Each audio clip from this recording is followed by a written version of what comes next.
ശിവൻ എന്ന് പറഞ്ഞത് ഈ ശൈവശക്തിയായിരിക്കുന്ന നമ്മുടെ ശരീരശക്തിയായിരിക്കുന്ന ഈ മണ്ണാണ്. ഈ മണ്ണിൽ നമ്മളുടെ ചിതാഭസ്മം കിടന്നാൽ അത് ഭസ്മലേപനായി തന്നെ ശിവൻ നിൽക്കും.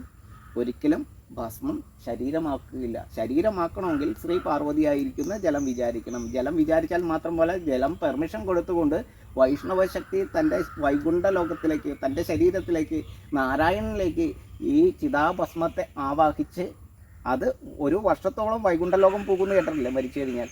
ആ വൈകുണ്ഠ ലോകത്ത് ലാസ്റ്റ് കരികിലകളായിട്ട് വീഴുമെന്ന് പറഞ്ഞാൽ, ഈ കരികിലെന്ന് പറഞ്ഞാൽ നിസ്സാര ഒരു സംഭവമല്ല. അപ്പോൾ ഈ കരികിലകളായിട്ട് കൊഴിഞ്ഞ് താഴെ വീഴുകയാണ്, വീണ്ടും മണ്ണായി മാറാൻ.